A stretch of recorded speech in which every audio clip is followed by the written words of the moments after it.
My search led me to the study of the spiritual forces with which all of us are blessed. And it was in this field that I came upon a clue which has enabled me to help millions of people to find their earthly destinies. I want to describe my discovery in the simplest terms possible, because it will reveal to you why it is true that whatever the mind can conceive and believe, the mind can achieve, regardless of how many times you may have failed in the past or how lofty your aims and hopes may be.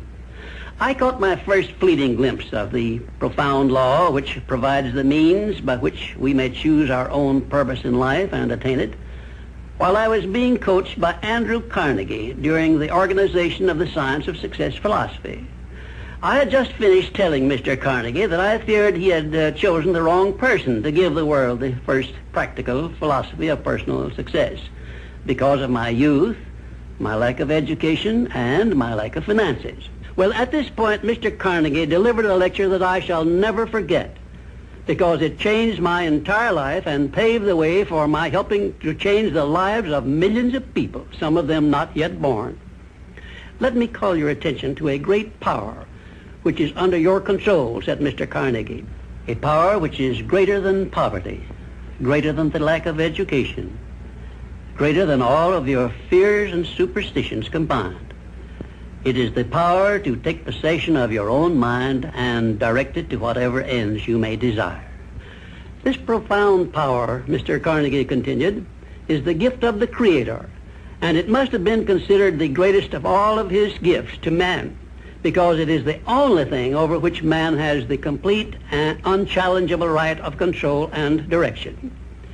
When you speak of your poverty and lack of education, Mr. Carnegie explained, you are simply directing your mind power to attract these undesirable circumstances, because it is true that whatever your mind feeds upon, your mind attracts to you. Now you see why it is important that you recognize that all success begins with definiteness of purpose, with a clear picture in your mind of precisely what you want from life.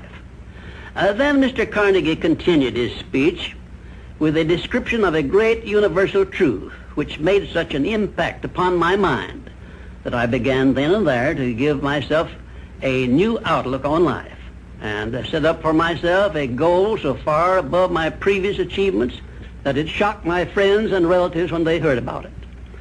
Everyone, said Mr. Carnegie, comes to the earth plane blessed with the privilege of controlling his mind power and directing it to whatever ends he may choose.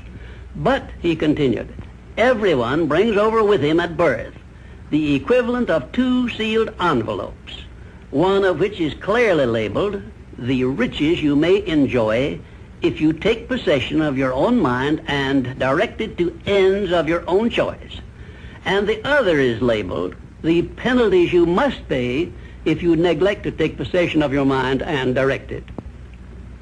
And now let me reveal to you, said Mr. Carnegie, the contents of those 2 sealed envelopes.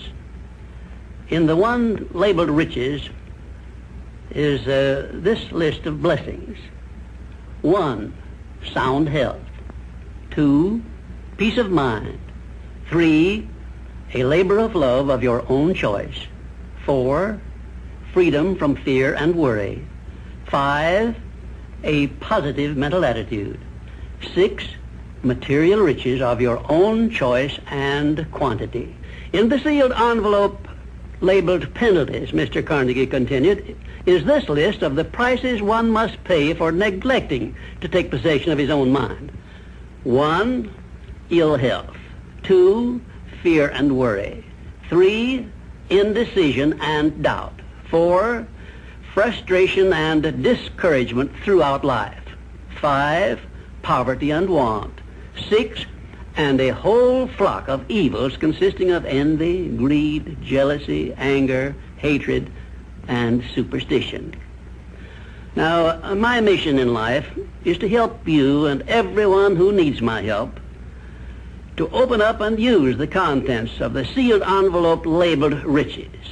And the starting point from which you must take off if you wish to write your own ticket from here on out for the remainder of your life, I will describe for you in these simple instructions. 1, procure a neat pocket-sized a notebook, or something on the order of this one here, loose leaf affair.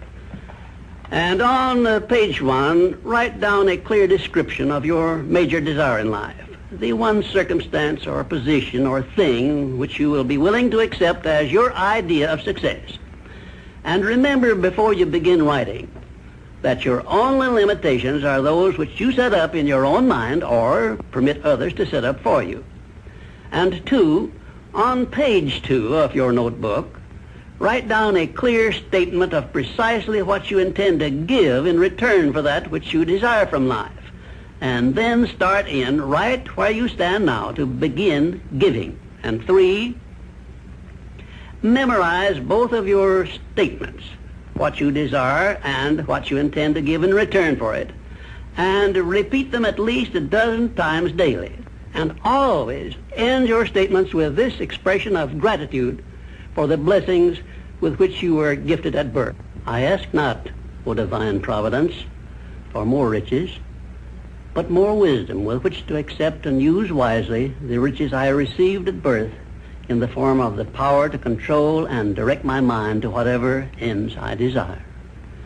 If you are not too successful or self-satisfied to accept and express this profound prayer, if you accept it and express it in the same spirit of humble sincerity in which I pass it on to you, a new and a better world will reveal itself to you.